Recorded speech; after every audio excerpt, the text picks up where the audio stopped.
Rain fell like broken glass from the sky, slicing through the glow of the city lights.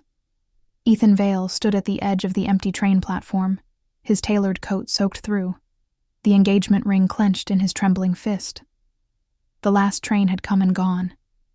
The digital clock above flickered from 11:59 to midnight. She wasn't coming. He checked his phone again. No message, no call. Just silence. The same hollow silence that had filled the past 2 hours since Lena Rivers had vanished. His fiancée. His future. The only person who had ever looked past his money and seen the man beneath it all. The wind howled through the station tunnels, echoing like a ghost. He dialed her number one last time. It rang once before cutting straight to voicemail. Her voice came through the speaker, soft and warm, recorded months ago. "Hey, it's Lena. If this is you, Ethan, stop working and come home." The words stabbed through him like a knife. He ended the call and pressed the phone to his forehead, whispering into the rain. "Please, baby, pick up. Please." Moments later, a patrol car pulled into the lot. The headlights caught Ethan in the downpour, turning him into a lone figure of despair. A uniformed officer stepped out, holding something in a clear plastic bag. A phone, cracked, soaked, but unmistakably Lena's. "Sir, we found this near the East Bridge," the officer said gently. "It matches the description you gave." Ethan's heart stopped. "What do you mean near the bridge?" The officer hesitated. There were footprints leading to the railing. "We're not sure yet, but..." His voice trailed off, and the words he didn't say hung heavier than the rain. "We'll keep looking." Ethan shook his head violently. No, she wouldn't do that. You don't know her." His voice cracked as he spoke. "Lena's strong. She wouldn't leave me like that." The officer's expression was the kind reserved for people standing on the edge of denial. "We'll contact you if there's news." He turned back toward the car, leaving Ethan standing alone, the plastic bag with her phone dangling in his hand like a ghost of her touch. He stumbled toward his car, rain mixing with the tears on his face. His mind flashed through memories. Her laughter echoing in his penthouse kitchen, her paint-stained hands when she surprised him with a portrait of them, the way she whispered his name like it meant home. She had been everything real in a world built on noise and numbers, and now, gone. By the time he reached the bridge, the police had cordoned off the area. Flashing lights reflected off the slick pavement. The river below roared, dark and merciless. A female officer glanced up and recognized him. "Sir, please stay back." "Did you find anything?" he demanded. His voice was rough, desperate. She shook her head.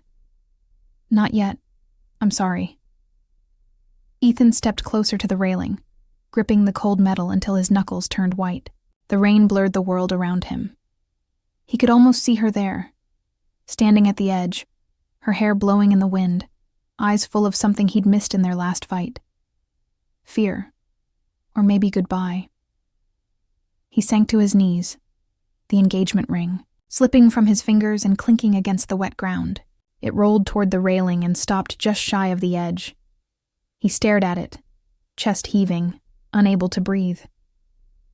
"You can't be gone," he whispered, his voice barely audible over the thunder.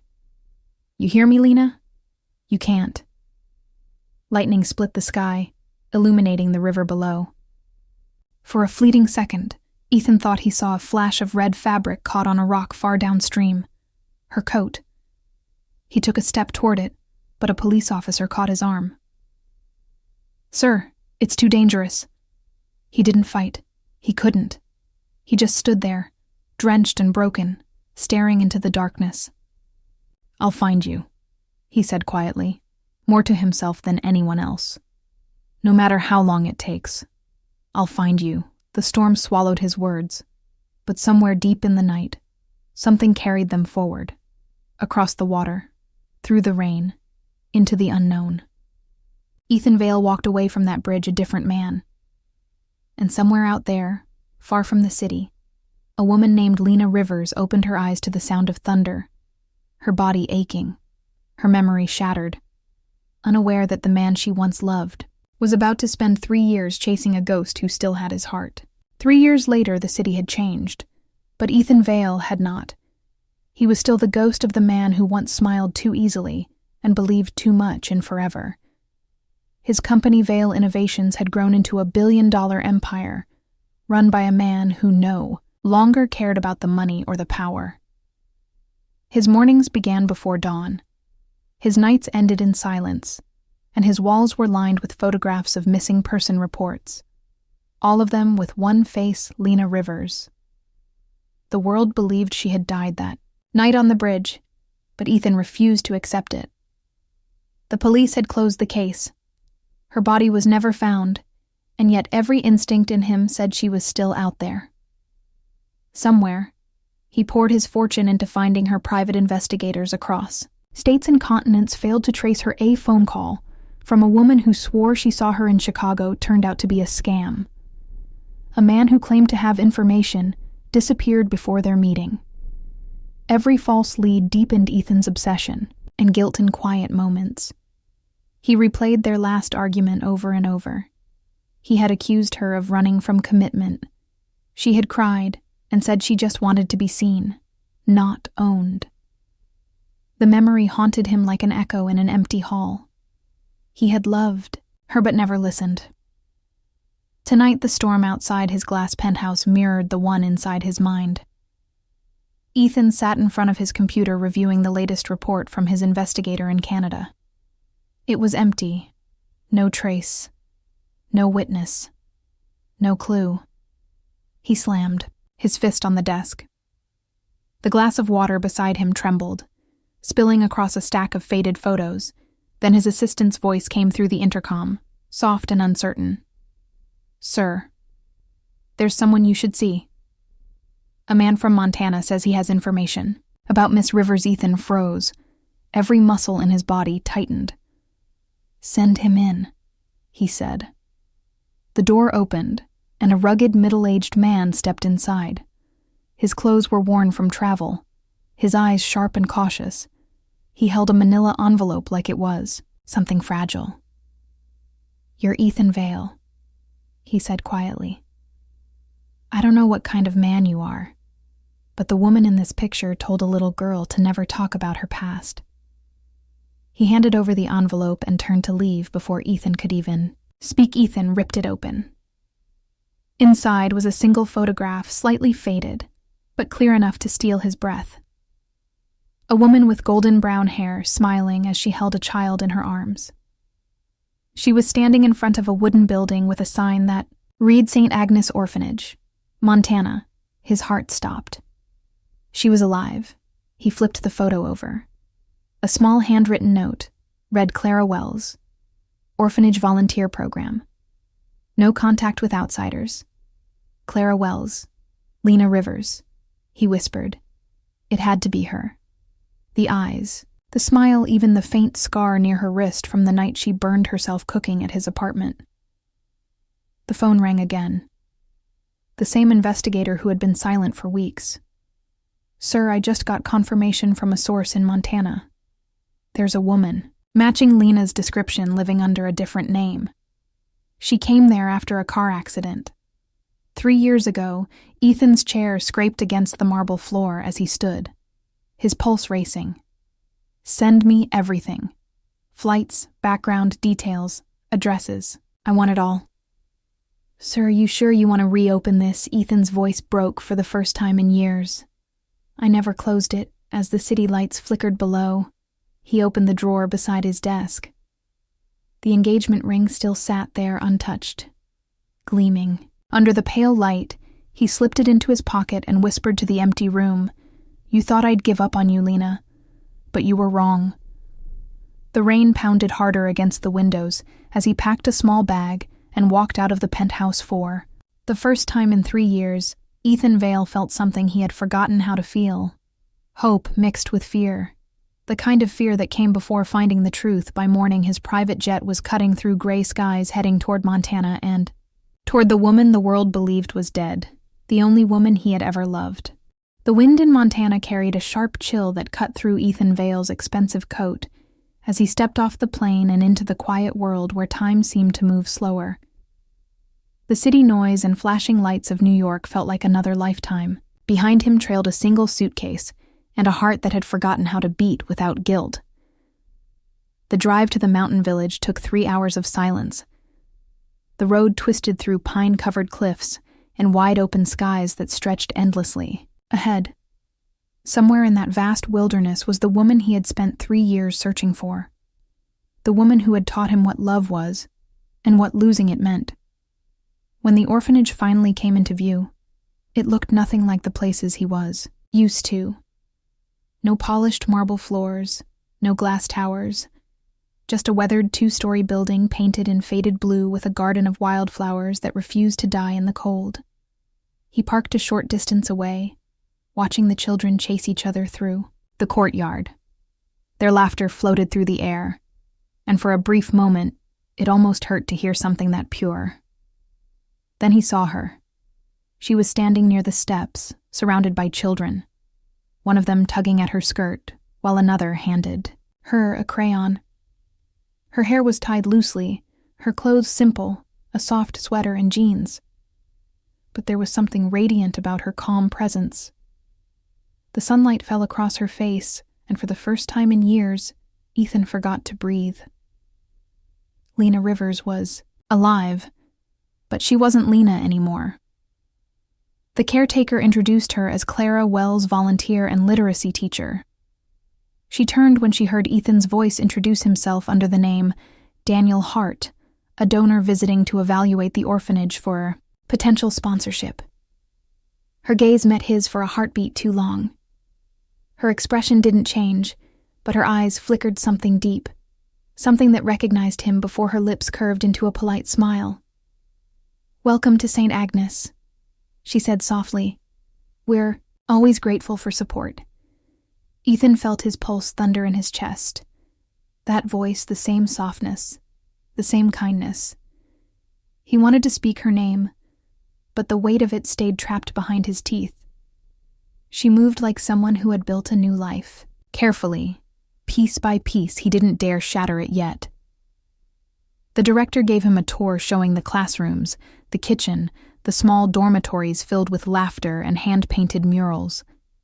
Everywhere he went, he could feel her presence, the scent of her perfume faintly lingering on old books and chalk dust. That evening, as the sun dipped behind the hills, he walked past the garden again and saw her sitting alone. Her hair glowed gold in the dying light. She was sketching in a notebook. He took a step forward, but stopped when he heard her hum the same melody she used to sing while cooking in their apartment. It struck him like lightning. The same woman, but a different soul. Later that night, Ethan sat in the single motel room he had rented, staring at her photo and the name Clara Wells printed on the orphanage pamphlet. He couldn't sleep. His mind raced with questions. Why had she changed her name? Why had she never tried to contact him? What was she hiding? The next morning he returned to the orphanage with a donation proposal and offered to help restore their broken library. It was an excuse to stay longer to watch her up close, to make her speak more to him. He spent the day hammering shelves, handing out books, pretending to be a simple volunteer, but every second was agony. Her laughter echoed across the hallways, and he remembered how it felt when she used to laugh that way at him. At one point, she came over to hand him a glass of water. Her hand brushed his fingers, and she froze, just for a fraction of a second. The air between them shifted heavy with something unspoken.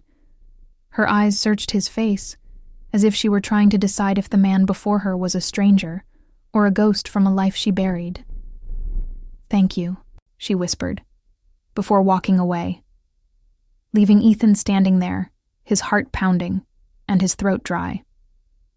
That night, as he sat in his car outside the orphanage, he saw her through the window, holding a small child, maybe 2 years old. The girl had the same dark curls as Lena, the same dimple that Ethan saw every morning in the mirror. He leaned forward, his breath catching in his chest. It couldn't be. He whispered it again. It couldn't be.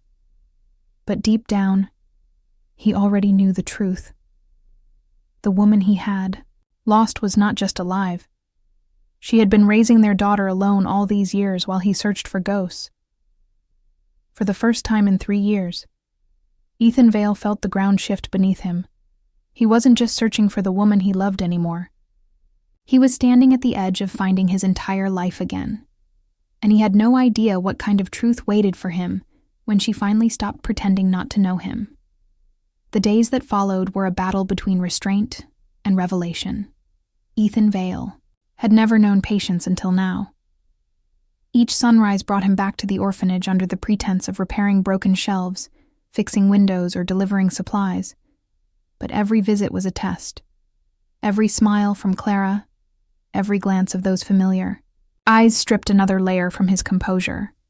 The children adored him. They climbed into his arms, tugged at his sleeves, begged him to read stories. But it was the little girl named Ella who captured his heart the most. She followed him everywhere, tiny footsteps echoing behind his larger ones. Her laugh was a melody he hadn't heard in 3 years, and when she smiled, he saw the ghost of Lena in every curve of her face. He tried to convince himself it was coincidence. He told himself he was imagining the way her eyes matched his own, how her giggle sounded like an echo from the past. But when she called Clara Mama and hugged her legs, Ethan's chest constricted until he could barely breathe. That night, the mountain village slept under a silver moon while Ethan sat in his car outside the orphanage, gripping the steering wheel until his hands went numb. He wanted to storm inside, demand the truth, demand to know why she had hidden their child from him. But some instinct stronger than pride stopped him. He had already lost her once. He couldn't risk scaring her away again. Instead, he decided to learn the truth in silence. The next morning, Ethan followed Clara from a distance as she walked through the forest path behind the orphanage, carrying a basket of food for the elderly couple who lived on the edge of town. She moved with quiet grace, pausing now and then to pick wildflowers for the children. Her laughter drifted back to him when the old woman thanked her and kissed her cheek. Clara had built a life rooted in kindness and peace, a life he had destroyed once before. Later that afternoon, heavy clouds rolled over the mountains, bringing thunder with them. The children ran inside, squealing as rain began to fall. Clara hurried to close the windows, while Ethan helped move boxes to keep them dry. A sudden flash of lightning darkened the hallway, and in that moment, she stumbled against him. Her hand pressed against his chest, and time stopped. Her breath caught. She looked up at him, eyes wide, heart racing. She could feel his pulse beneath her palm, familiar, strong, undeniable. For a moment, it felt as if the years between them had never happened. Ethan's voice came out barely above a whisper. "You still the same song, Lena." Her hand trembled, and she stepped back, shaking her head. "I don't know what you're talking about." "My name is Clara." "No, it's not," he said gently. His voice cracked with the weight of years. "I searched every city, every country. You can change your name, but you can't change your eyes." Tears welled in her eyes, but she didn't cry. She turned away, busying herself with stacking boxes. "You shouldn't have come here, Ethan. You were never supposed to find me." He took a step closer, but she raised a trembling hand. "Don't you dare come closer. You don't know what you're doing." "Then tell me," he said. "Tell me why you disappeared. Tell me why you made me believe you were dead." Her shoulders shook with restrained emotion. She whispered, "I was trying to save you." The words hit him like thunder. "Save me from what?" Clara turned slowly, her eyes glistening with memories too heavy to bear. "The night of the accident wasn't an accident." "Ethan," she said, "someone tampered with my car. I was meant to die, but not for the reason you think I left." Because the people coming after you were willing to use me to destroy you. Ethan's breath caught. He remembered the business deal that had fallen apart days before she vanished. Remembered the threats he had brushed off as empty words. "Who are they?" he demanded. She shook her head. "I can't tell you. They'll find you again if they know you found me. I have a daughter to protect now." He stared at her for a long moment, the pieces falling into place. The car accident, the fake name, the remote orphanage, the child with his smile. Lena had given up her life, her identity, her safety, to keep him alive. The rain outside turned into a storm, lightning illuminating her tear-streaked face. Ethan took another step forward, but this time she didn't stop him. He brushed a strand of hair from her cheek and whispered, "You could have told me. You would have come for me," she said, "and they would have killed you." The room went silent, except for the storm pounding against the windows. He cupped her face, his voice shaking. "You think I care about danger? I spent 3 years living without you. That was the real death. Lena." Her tears finally fell, but she didn't pull away. Their foreheads touched a heartbeat of warmth in a world that had grown too cold. Outside, thunder rolled again, and somewhere far away, headlights appeared at the edge of the forest. 2 dark cars crawling slowly toward the orphanage, unseen by either of them. The storm was no longer the only thing coming for them. The storm raged through the night, like the world was warning them of what was coming. Ethan barely slept. He sat by the window of his motel room, his phone lighting the dark with unfinished messages to Lena. Each time he typed her name, he deleted it again. He didn't know what words could bridge 3 years of silence. At dawn, the mountains were wrapped in fog. The orphanage was quiet when he arrived, except for the sound of children laughing somewhere inside. He found her in the small clinic, at the back of the building, tending to an injured boy. Her hands moved with steady calm, the same way she used to patch him up when work stress turned to panic attacks. She looked up when he entered, and for a moment, her eyes softened before she forced the wall back up. "You shouldn't be here, Ethan," she said softly. "Last night you put everyone in danger." He ignored the warning and set a folded newspaper on her desk. The headline read, "Tech Mogul. Ethan Vale. Reportedly targeted in corporate conspiracy." "You were right," he said. "Someone wanted me gone." Lena's face went pale. Her fingers tightened around the edge of the desk. He shook his head. "The name doesn't matter. What matters is they were watching us even back then. You vanished, and I became the perfect distraction. They got what they wanted. My company fell into their hands. I'm not the man you remember." She met his gaze steady and unflinching.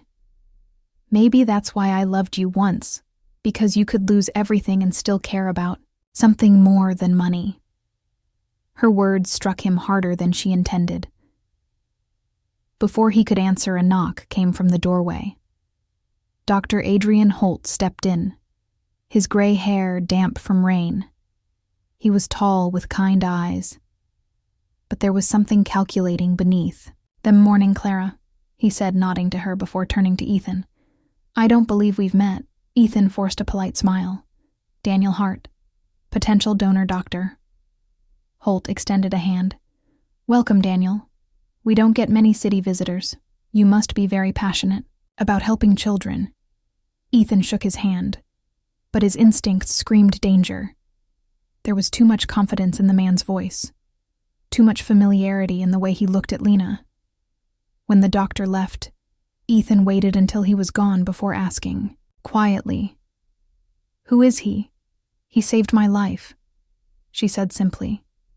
"He found me after the crash and got me to a hospital. He knows everything. Everything." Ethan repeated. His voice darkened, "Including about me." She nodded, and for the first time, Ethan saw real fear in her eyes. You can't let him know who you are. Ethan. If he realizes you found me, everything I built here will crumble. That night, the village held a fundraiser to keep the orphanage open. Candles glowed in jars along the walls, and the children sang. Softly, Lena looked radiant in a simple dress, her laughter echoing through the hall. Ethan watched from the back, unseen, unable to take his eyes off her. Then something strange happened. In the crowd, he noticed two men sitting at a corner table. Their clothes were too clean, their posture too rigid. They didn't belong here. One of them met his eyes and smirked before looking away. Ethan's stomach tightened. He knew that look. Corporate security, they were watching him. He slipped outside, pretending to take a call, and spotted the black SUV parked at the edge of the woods, the same kind of car that had followed him from the airport. His chest tightened as realization struck. This wasn't just a coincidence. Someone had already traced him here when he returned inside. Lena was gone. He searched the rooms until he found her outside near the fence, holding Ella close. Her face was pale, her voice shaking. I saw those men too, she whispered. They're the same faces from before. The ones who warned me to disappear. Ethan's blood turned cold. How did they find you? Because you came back, she said. The pain in her eyes was worse than accusation. It was truth. You were the one thing I couldn't protect. He took her trembling hand in his. I'm not leaving again. Not this time. The sound of tires crunching on gravel broke through the night. A pair of headlights appeared beyond the trees, growing brighter closer. Lena clutched Ella tighter. Ethan pulled them both toward the shadows of the barn. Stay here, he whispered. If anything happens, run into the forest and don't look back. He turned toward the approaching lights, heart hammering, ready to face whatever ghosts had crawled out of the past. The door of the black SUV opened, and a voice echoed through the rain. Mr. Vale, a pleasure to finally meet you again. Ethan froze. The man who stepped out of the car was someone he thought had disappeared years ago. His former business partner, the one he had trusted most, and the one who had betrayed him. Ethan's jaw clenched against the wind. You're supposed to be dead. The man smiled, cold, sharp, alive. You of all people should know, Ethan. The dead never really stay gone. The night felt endless, the rain slicing through the mountain air as if the world itself had stopped breathing. Ethan stood frozen, his heart pounding as the man he once called brother stepped out of the shadows. Lucas Hale, the co-founder of Vale Innovations. The same man who had betrayed him and vanished with millions from the company's research fund.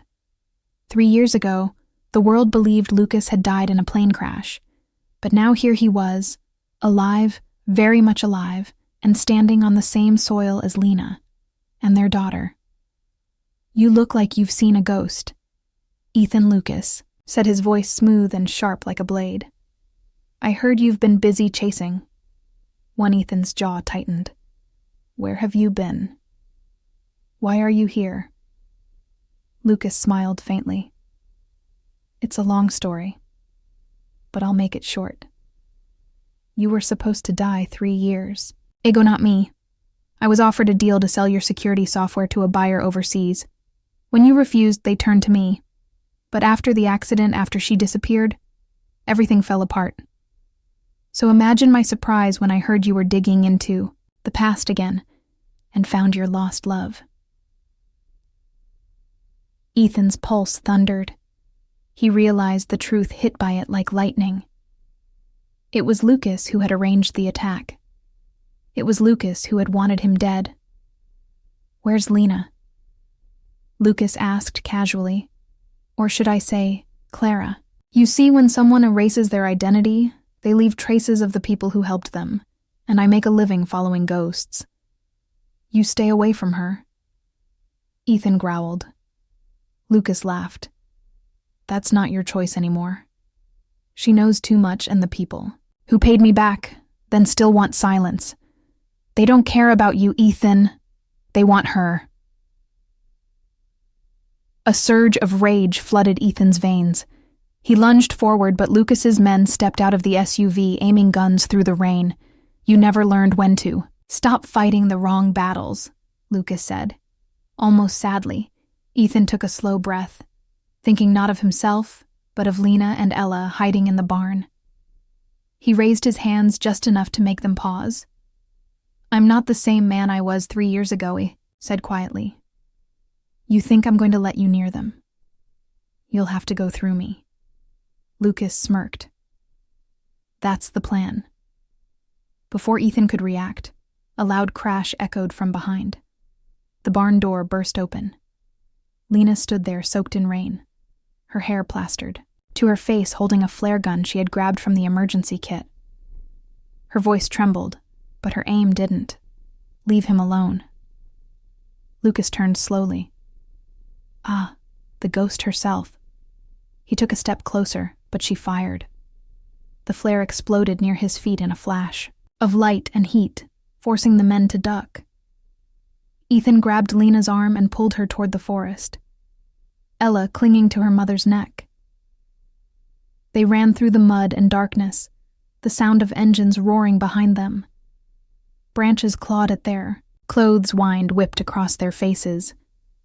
Ethan led them toward the cliffs behind the orphanage, where an old maintenance tunnel cut through the mountain. He had seen it earlier that week and prayed it was still open. Lena stumbled, breathless. Ethan caught her before she fell.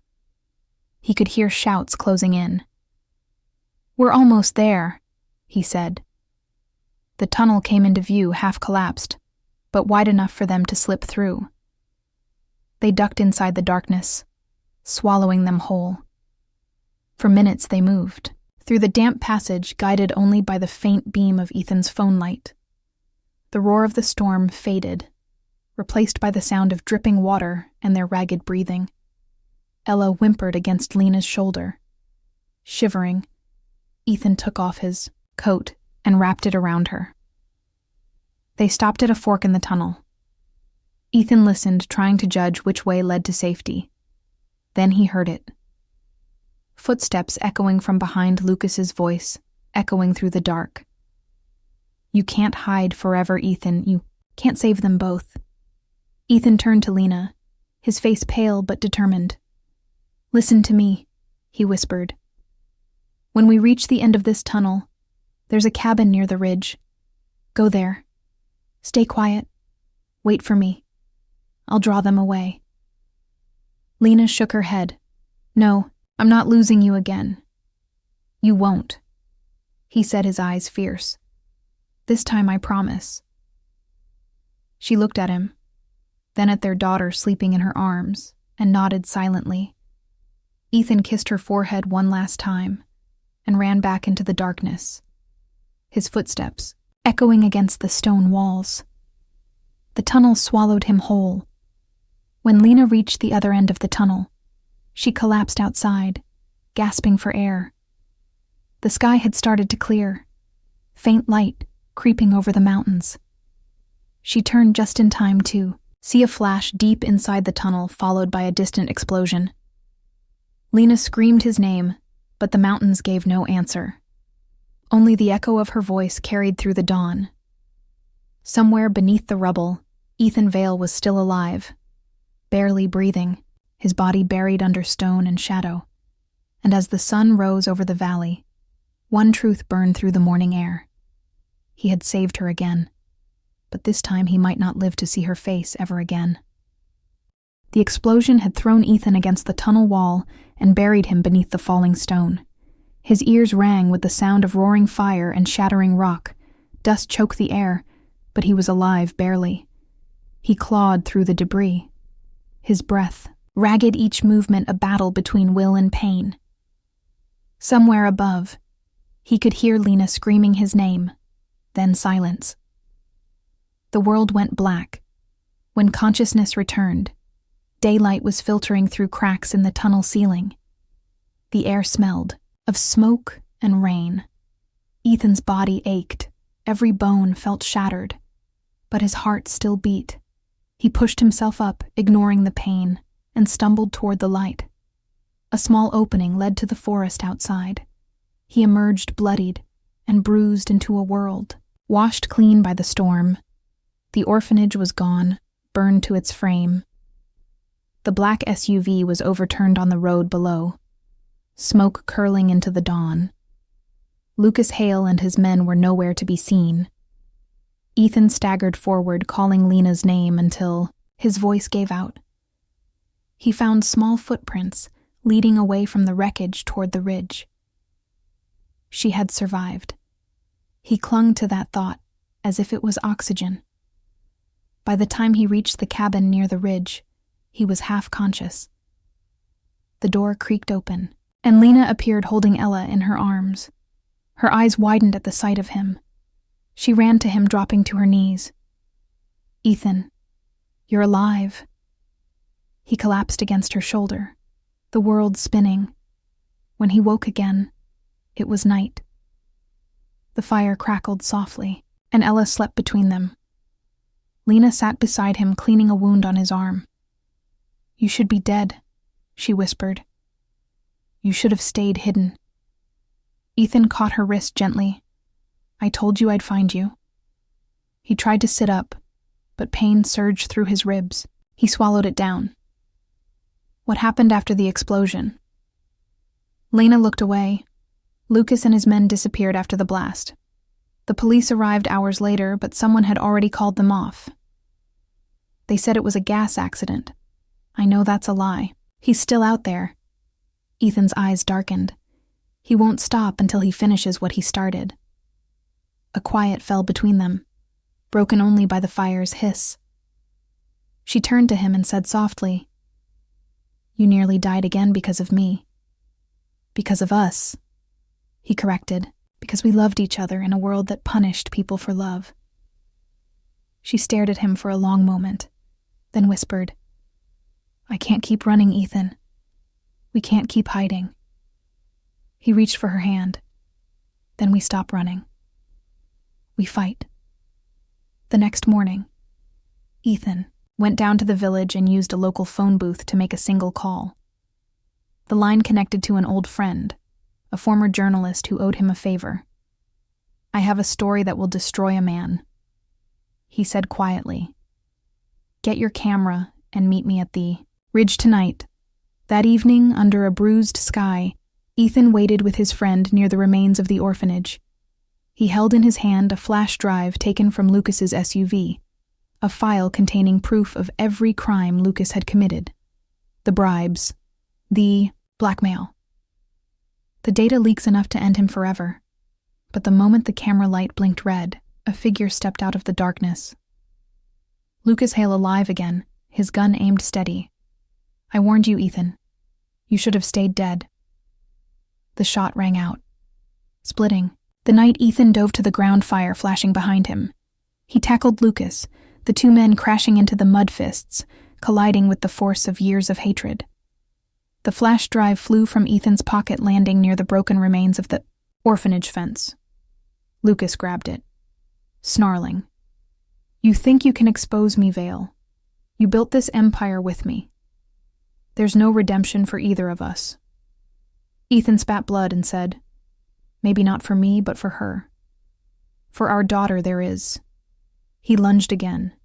This time driving Lucas backward into the wreckage. The gun went off, a flash of light and then silence. Lucas fell motionless. Ethan staggered back. Breathing hard, the flash drive clenched in his shaking hand. By dawn, the story was everywhere. Ethan Vale, billionaire whistleblower, exposes corruption in his own company. The news spread across networks, destroying the empire Lucas had built. The world called him reckless, a fallen genius. But none of that mattered. When Ethan returned to the cabin, Lena stood waiting on the porch holding Ella. The moment she saw him, she broke into tears. He wrapped his arms around them both, whispering, "It's over." But deep inside, Ethan knew it wasn't. The men behind Lucas were still out there, watching, waiting. The real war had only begun, and he had just declared it with a single choice: to love the woman he could never stop searching for. The headlines painted Ethan Vale as a fallen hero, but he didn't care. The world could call him whatever it wanted because, in that mountain cabin, he had finally found what mattered. Lena and their daughter Ella were alive, safe and together. Yet peace was never meant to last. Not for people who had crossed the kind of men Ethan had exposed. 3 weeks passed since Lucas, Hale's death, and every night Ethan woke to the same nightmare footsteps in the dark, a gunshot, a whisper behind him. You can't save them. He would bolt upright, drenched in sweat, always reaching for the pistol on the nightstand. He knew what came. Next was only a matter of time. Lena tried to pretend life had returned to normal. She taught the orphanage children in a temporary shelter, while Ethan rebuilt what the fire had destroyed. But behind her calm eyes lived the same fear. He saw it every time. The wind rattled the windows or a car passed too slowly outside the cabin. One cold morning while Ethan was chopping wood near the ridge, a man appeared at the edge of the trees. He wasn't local. His clothes too new, his eyes hidden behind dark glasses. He didn't speak, only handed Ethan a sealed envelope and walked away without looking back. Inside was a single photograph, a blurred image of Lena leaving the market, her hand holding Ella's. The words scrawled across the back made Ethan's blood run cold. You took one of ours now. We'll take one of yours. He ran back to the cabin, his heart thundering. Lena was inside reading with Ella. Her smile faded when she saw his face. What happened? Ethan handed her the photograph, and her hands began to tremble. They found us, she whispered. That night, they packed everything essentials. Only Lena's sketches, Ella's stuffed rabbit, the few clothes that still fit. They left before dawn, following a dirt trail down the mountains, toward the train station at the valley edge. Ethan had contacts in Denver, people who owed him favors. If they could reach the city, he could hide them again. But someone was already waiting. As the train screeched to a halt at a remote stop, 3 men in dark coats boarded, moving down the aisle with practiced precision. Ethan saw them in the reflection of the window. He pulled Lena close and whispered, When I say run, take Ella and head for the rear door. Don't stop, no matter what. The men, closed-in weapons hidden under their coats. Ethan stood blocking their view of Lena. One of them smiled slightly. Long time no see. Vale. Ethan lunged first, slamming the nearest man into a seat. The gun went off, sending passengers screaming, chaos erupting. Lena grabbed Ella and ran as Ethan fought through the narrow aisle. A second shot grazed his arm, but he didn't slow. He slammed his attacker against the window, the glass cracking under the impact. Lena reached the back door, but it jammed. She kicked it until it gave way, throwing herself and Ella into the snow below. The train was still moving too fast. They rolled down an embankment, landing hard against the frozen ground. Lena looked up in horror as the train roared past. Ethan was still on, bored fighting. She wanted to run after it, but the child in her arms whimpered. Mama, please. Her heart broke, but she forced herself to move. She followed the forest trail leading away from the tracks, tears freezing on her cheeks. Hours later after, darkness swallowed the mountains. A figure stumbled out of the trees, collapsing in the snow. Ethan bloodied, battered, but alive. He had jumped from the train minutes before it disappeared around the bend. He spotted the faint glow of a lantern ahead and staggered toward it. Lena ran to him, dropping to her knees. Ethan, are you hurt? He shook his head, breathless. I'm fine, but we can't stay here.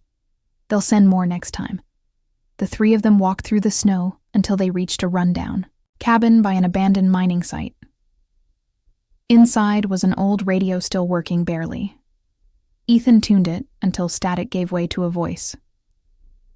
The broadcast was international news, but one line froze him completely.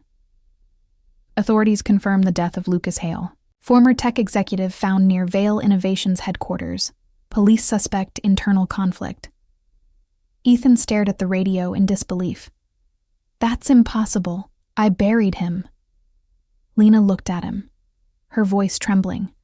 What are you saying? He turned slowly, meeting her eyes. If Lucas is alive, it means everything. We thought ended is only beginning. Outside, the wind howled through the mountains, carrying with it the sound of something mechanical. A distant drone humming over the ridge. Scanning, searching. Lena clutched Ella close. Ethan reached for the pistol and blew out the lantern, plunging them into darkness. The faint red light of the drone swept across the window before fading back into the night. Ethan whispered into the dark. They found us. Again, but this time we won't run. This time I finish it. Snow covered the valley like a burial shroud, and the silence that followed the drone's passing felt too deep to trust Ethan didn't sleep that night. He sat by the window of the abandoned cabin, pistol in hand, watching the shadows crawl across. The frozen trees, Lena and Ella slept on the floor, wrapped in blankets, their breathing the only sound that reminded him there was still something worth fighting for. When dawn came, he moved quietly outside, scanning the ridge for footprints. There were fresh tire marks near the path and cigarette butts still warm in the snow. They were close, too close.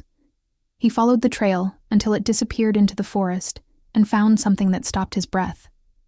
A small metal tag stamped with the logo of his old company, Vale Innovations. He realized with sick clarity that the men hunting them weren't outsiders.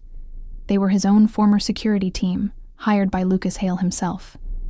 The man had used Ethan's resources to fund his own resurrection. Back at the cabin, Lena stood by the window, pale and restless. She turned when he entered. What did you find? Ethan held out the tag and her face drained of color. So it's true, she whispered.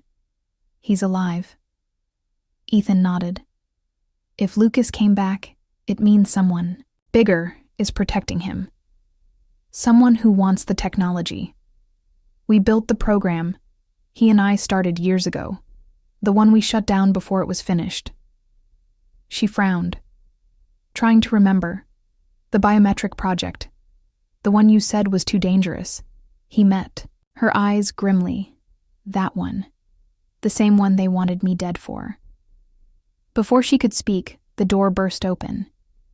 3 armed men flooded the cabin, shouting orders. Ethan pushed Lena and Ella behind the table and fired once. The bullet shattered the lantern, plunging the room into darkness. Muzzle flashes lit the walls, chaos exploding in the confined space. He grabbed Lena's hand and pulled her toward the back door. They ran through the snow, the gunfire chasing them like thunder. They didn't stop until they reached the frozen river at the base of the mountain. Ethan turned around, aiming into the trees, but the attackers didn't follow. Instead, a black drone hovered above them and dropped a small device onto the ice. A moment later, a voice came through a hidden speaker, calm and familiar. You always were too predictable. Ethan Hale's voice echoed through the valley. I warned you that you couldn't protect her forever. Bring me the flash drive or I take what you love. Most. Ethan clenched, his jaw. The flash drive with all of Lucas's data was still hidden in his coat pocket. He looked at Lena, who was clutching Ella close, shaking her head. No, Ethan, don't give it to him. He looked at her with a mix of rage and love. I'm not giving him anything, but a reason to regret coming back. He raised his pistol and shot the drone out of the sky. Sparks rained down across the ice. They ran until they reached an old mining elevator hidden in the cliffs. Ethan forced the door open and led them inside. The lift creaked as it descended into darkness. The air grew colder with every passing second. Lena's hand found his in the dark, her grip trembling. You're bleeding again, she whispered. I'll live, he said quietly. But if we don't, stop Lucas. Soon none of us will, at the bottom of the shaft. They found a tunnel that opened into a forgotten underground facility, rusted and dead from decades of disuse. But as they moved deeper, Lights flickered on one by one, illuminating rows of abandoned computers and metal doors with the same Vale Innovations logo etched into them. Ethan stopped in disbelief. He knew this place. He had built it. This was one of the early labs for Project Sentinel, the program that could track any human being through biometric patterns, voice recognition, and digital footprints. It was supposed to be destroyed years ago, but Lucas had kept it alive. Lena stared around in horror.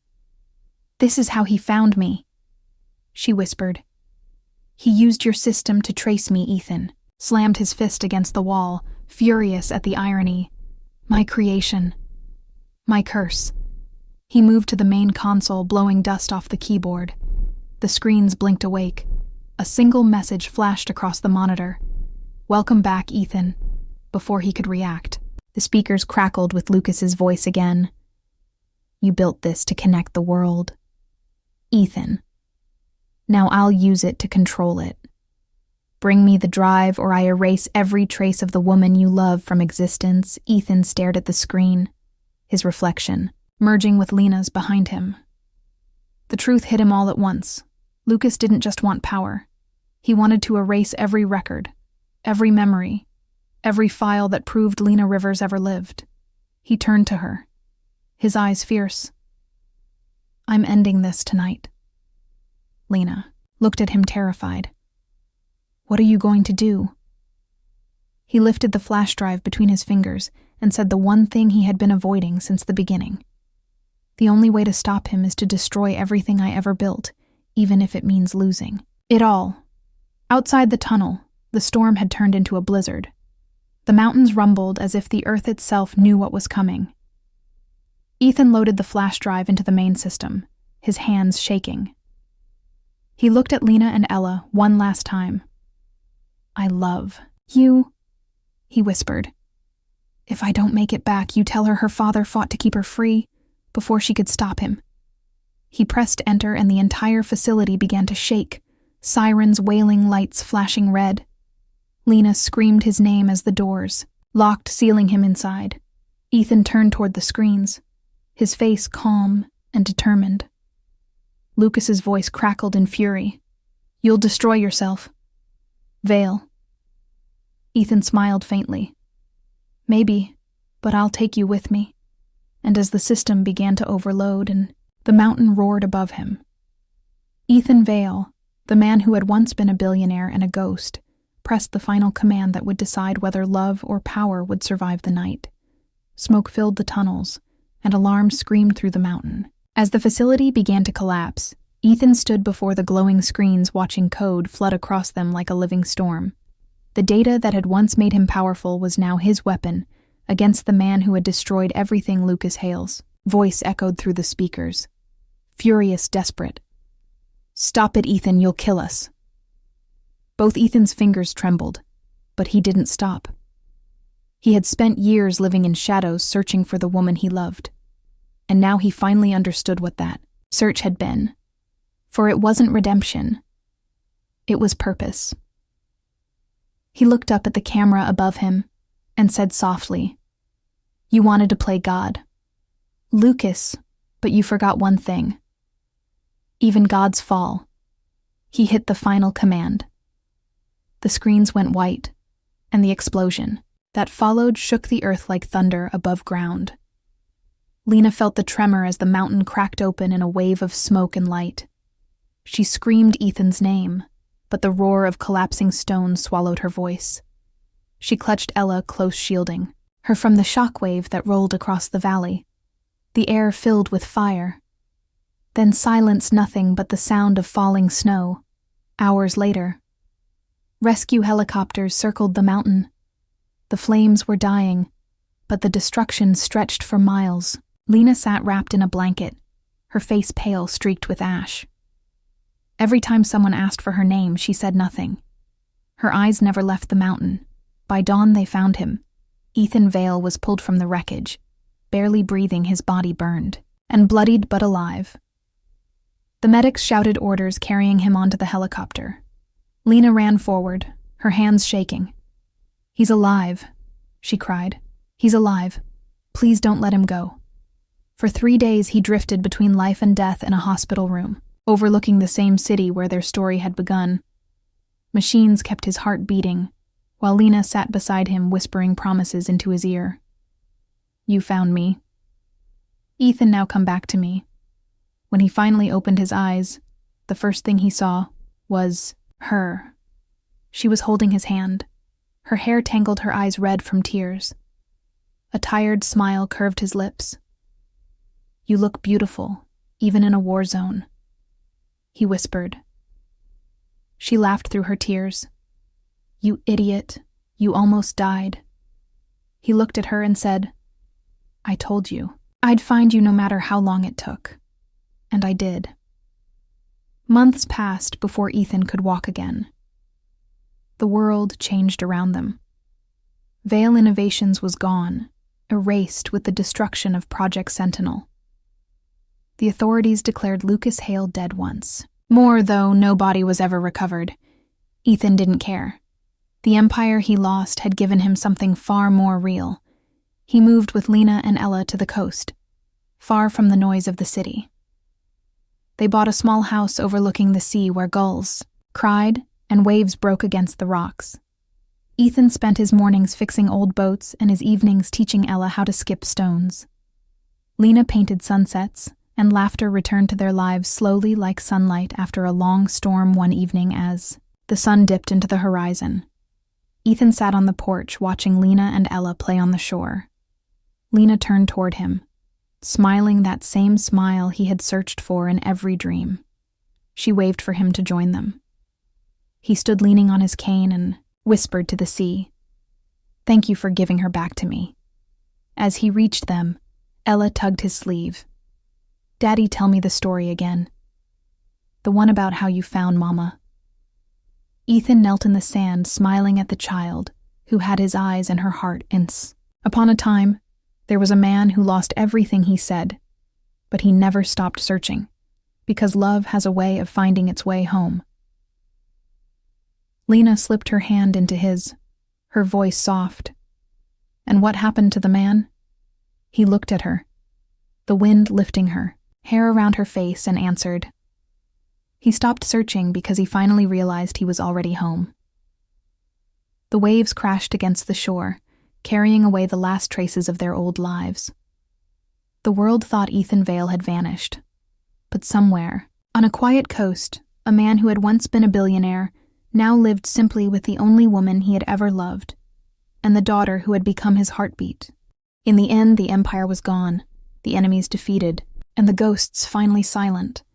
What remained was the truth that had taken years and blood and fire to understand. Love was never something to be owned. It was something to be found again and again, no matter how far it had to travel through darkness to return home.